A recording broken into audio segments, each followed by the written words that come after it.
1절 말씀 한번 보세요. 예수께서 한 곳에서 기도하시고 마치심에 제자 중 하나가 여짜오되 주여 요한이 자기 제자들에게 기도를 가르친 것과 같이 우리에게도 가르쳐 주옵소서.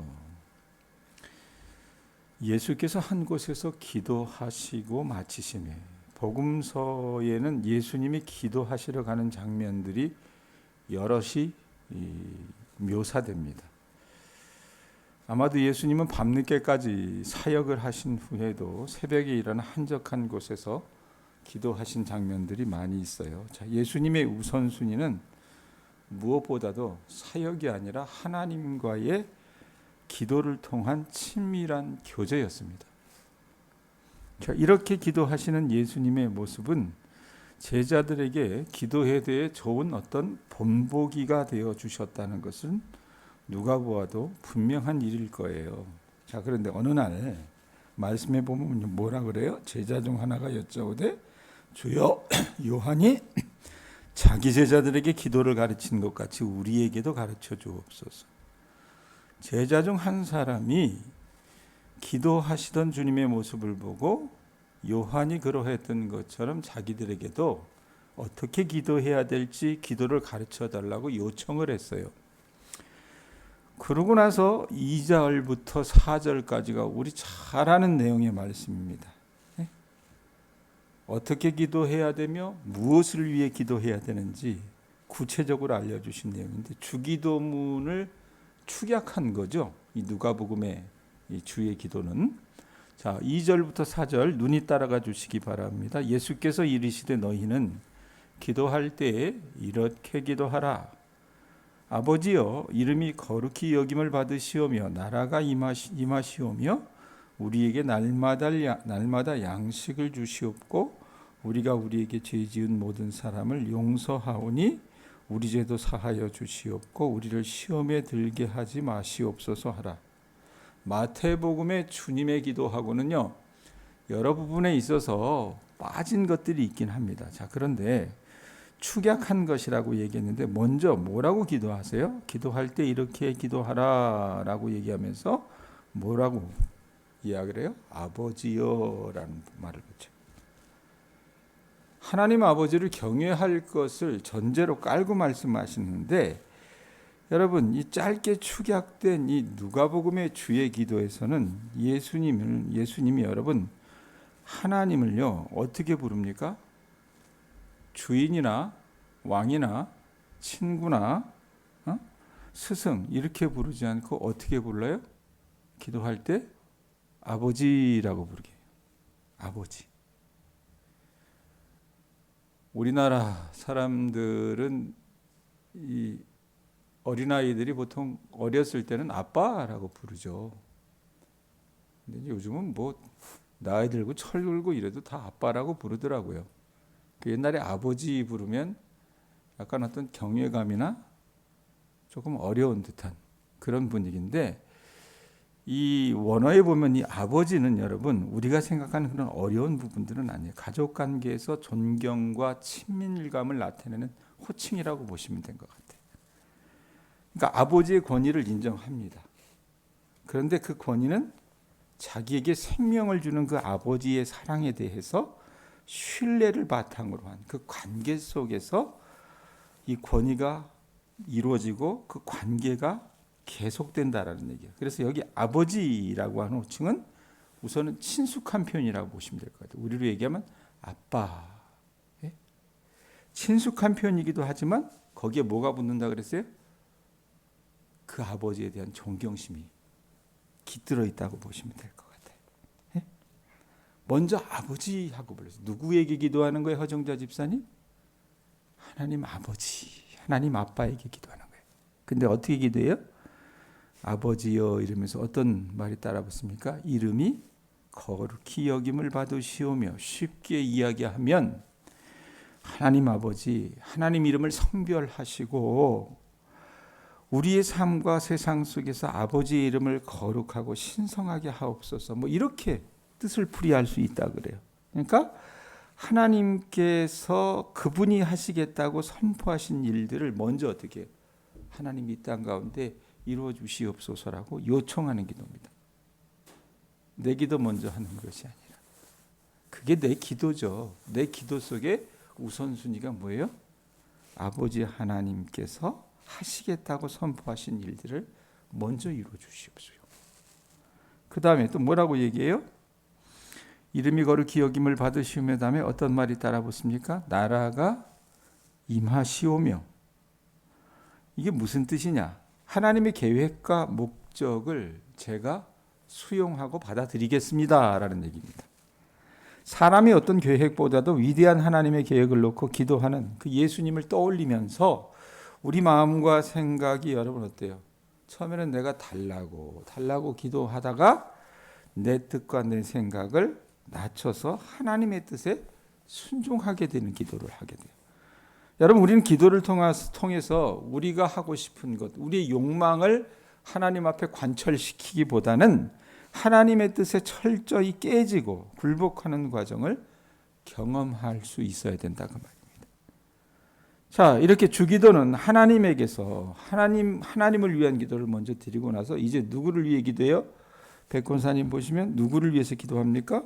3절에 보면 우리에게 날마다 일용할 양식을 주시옵고 이랍니다.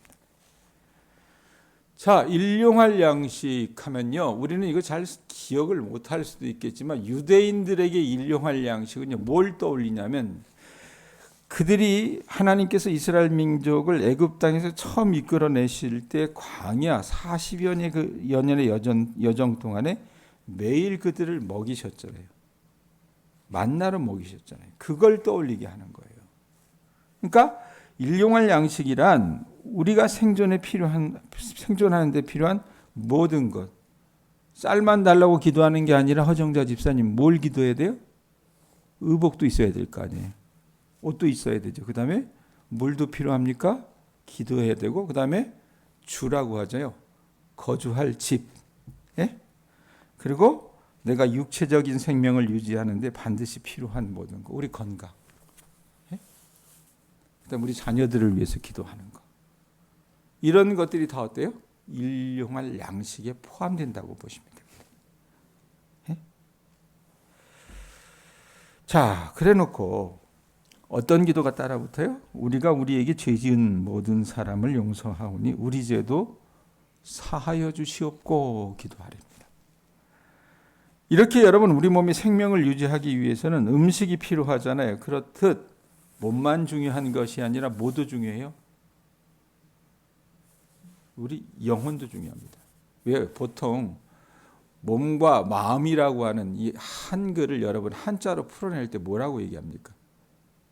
마음심이 먼저부터 심신이라고 얘기하잖아요. 그만큼 몸보다는 마음이 우선된다는 것을 주님이 말씀하지 않은가라는 생각이 들어요. 영혼도 보살핌을 받아야 되는데 그러려면 여러분 어때요? 우리 영혼이 하나님의 용서를 받아들이고 다른 사람을 먼저 용서해야 될 것을 말씀하신다 그 말입니다. 예? 여러분, 우리가 날마다 살아나가면서 용서를 실천하지 않으면 우리는 여러분 결국 분노할 수밖에 없게 되고 복수심에 불타올라서 그것을 억누르지 못하고 자기를 혐오하며 다른 사람에 대해서 또 자기에 대해서 부정적이고 스스로를 상하게 할 수밖에 없어요. 사람이기 때문에 무언가에 대해서 여러분 누구 탓을 합니다. 우리가 누구를 비난을 해요.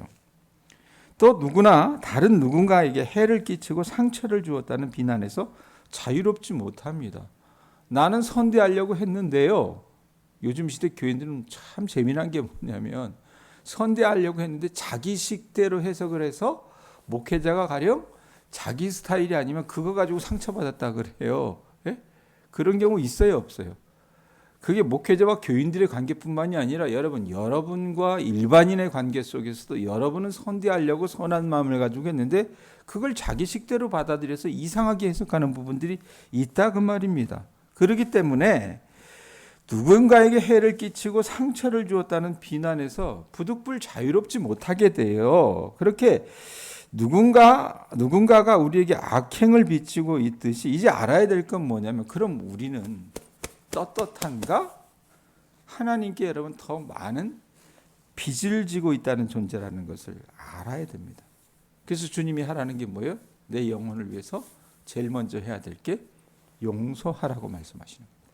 예? 왜? 용서야말로 우리 영혼을 정화시키는 데 있어서는 필수 요체가 되기 때문에 그럽니다. 자, 그 다음에 뭐라고 얘기해요? 우리를 시험에 들게 하지 마시옵소서 하라. 자, 이 말씀 잘 들어보면요, 누가 우리를 시험에 들게 하는 것처럼 보여요? 우리를 시험에 들게 하지 마시옵소서.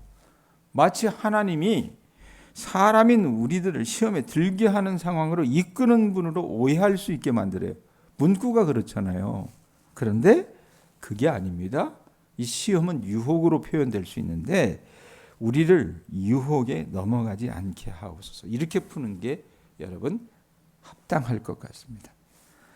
자, 주기도 내용 여러분 우리가 대충 알아요. 그리고 새벽마다 여러분들이 예배를 마칠 때 주의 기도로 우리가 예배를 마칩니다. 그런데 거의 대부분 주문을 외우듯이 외우죠. 그런데 그 아래는 이런 내용이 담겨 있다는 얘기입니다. 언젠가 시간이 되면 이 주기도문을 자세히 우리가 좀 풀어나가는 시간을 가지면 좋을 텐데, 자, 이렇게 주님께서 제자들에게 기도에 대한 가르침을 마무리해 주시면서 두 가지 예화를 덧붙이세요.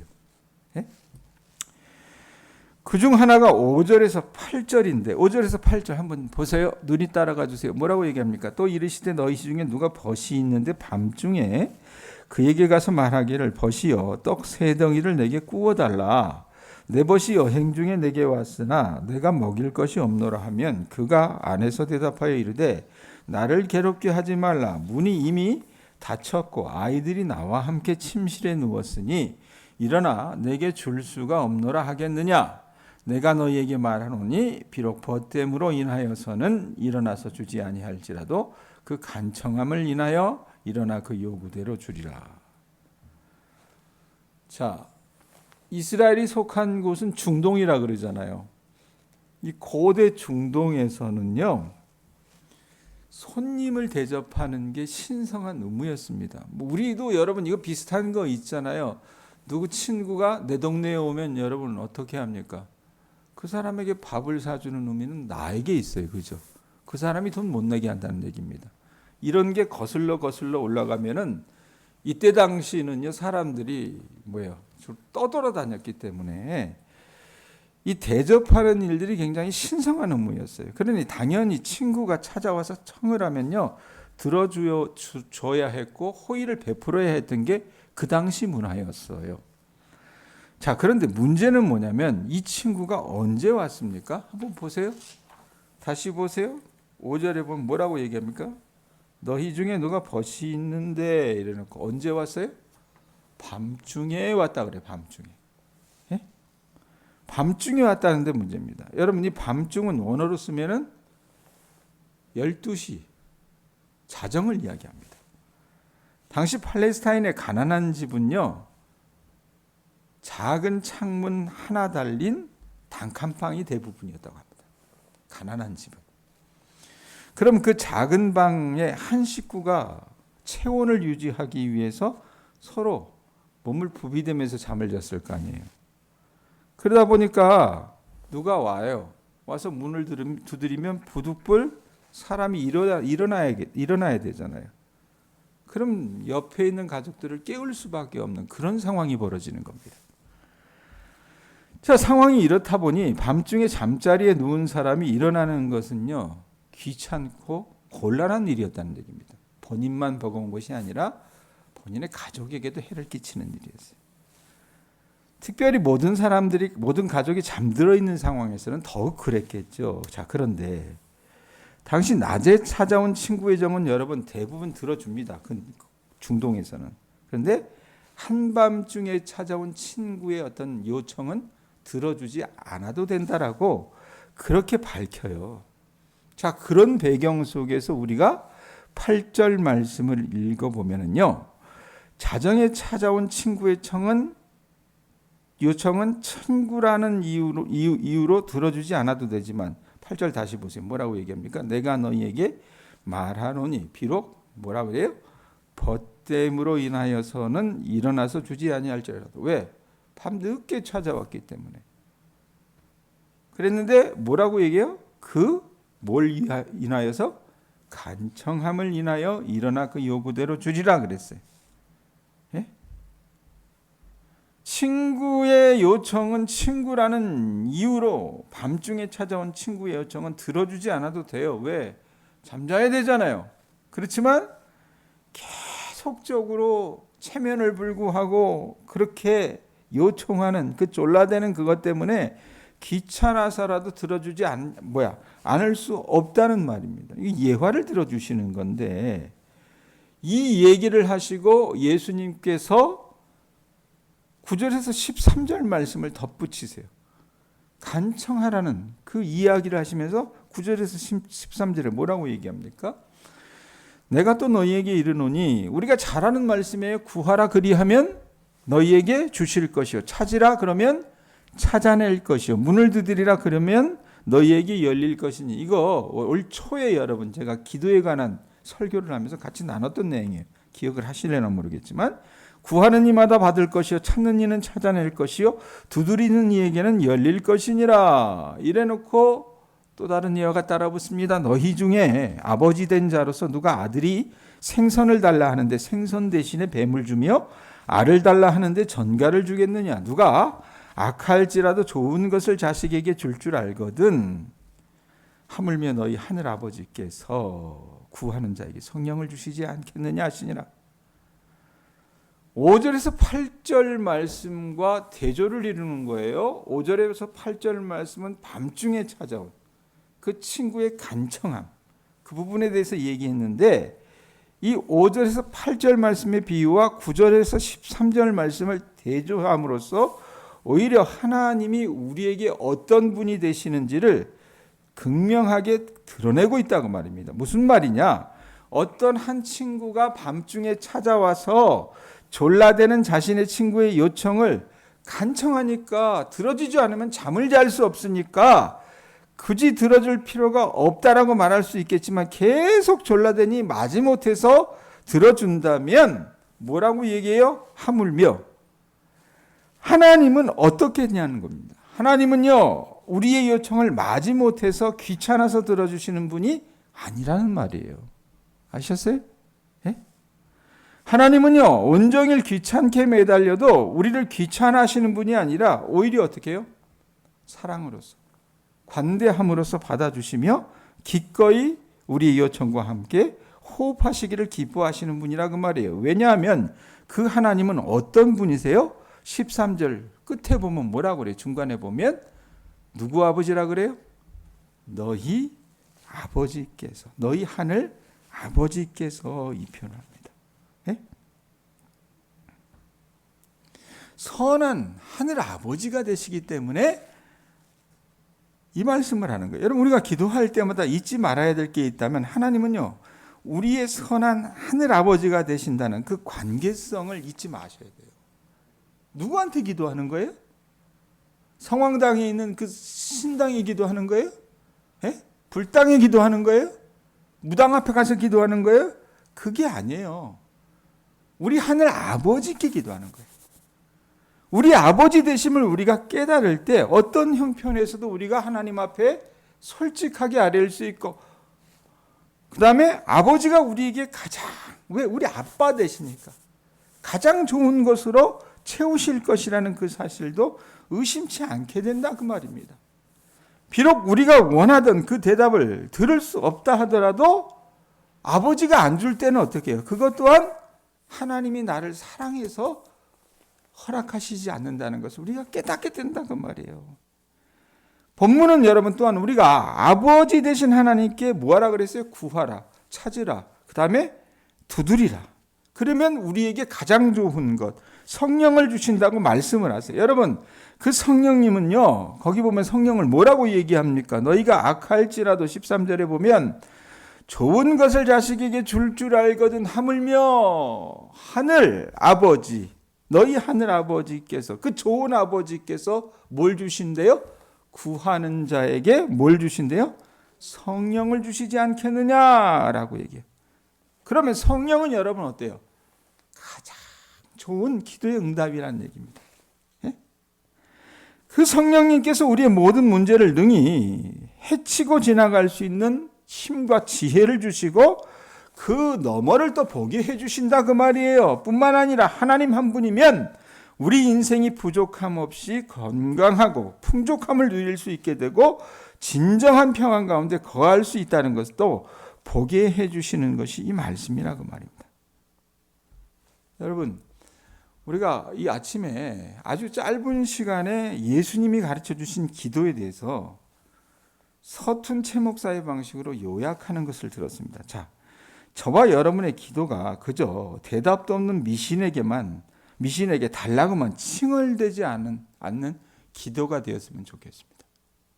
허 집사님, 눈을 뜨세요. 예? 하나님은 뭐가 되신다고? 여러분의 아버지요. 우리라 그랬잖아요. 우리. 예? 우리 아버지입니다. 아셨죠? 그분은 우리와 관계하기를 원하시고 우리가 잘 되기를 소원하십니다. 그리고 그 하나님은 여러분과 대화하기 원하세요. 주님이 가르쳐 주신 기도를 통해서 늘 주님과 소통하면서 하나님 마음을 조금이라도 어떻게 해요? 내가 이해해 드리고 주님과 친밀한 교제를 이어가는 교우들 되셨으면 좋겠습니다. 아울러 우리 교우들이 절대 하지 말라고 해도 하는 기도는 있어요. 이게 뭡니까? 예수님이 가르쳐 주신 가운데 하지 말라고 해도 난 이건 죽어도 해. 딴 기도는 안 해. 일용할 양식을 위해서는 기도해요. 그죠? 그건 빼놓지 않고 기도해요. 예? 근데 그 기도 꼭 하세요. 꼭 하시고 늘 용서하지 못하는 좁쌀 영광 같은 우리 영혼을 지켜달라고도 기도하실 수 있기를 바랍니다. 아셨어요? 또한 유혹에 넘어가지 말게 해달라고 기도하시고요. 그만큼 우리가 약한 존재이기 때문에 그래요. 그래서 여러분, 예수님이 왜 주기도문을 이야기하시고 뒤에 5절에서부터 13절까지 예화가 둘이나 붙었는가? 이거 좀 생각하셔야 돼요. 그걸 여러분 우리는 어디에만 적용합니까? 일용할 양식을 달라고만 하는데 적용을 해요. 그래서 거기에 우리에게 하나님 돈도 주시고 건강도 주시고, 예? 그 다음에 우리 자식들이 잘 되게 해주시고 이걸 간청해요. 그죠? 그리고 그 하나님이 하늘 아버지 되시기 때문에 하나님께 어떻게 해요? 구하고 찾고 두드리는 기도를 합니다. 그런데 그거는요, 일용할 양식만을 위한 기도가 되어서는 아니 됩니다. 주님이 가르쳐 주셨던 이 앞부분에, 예?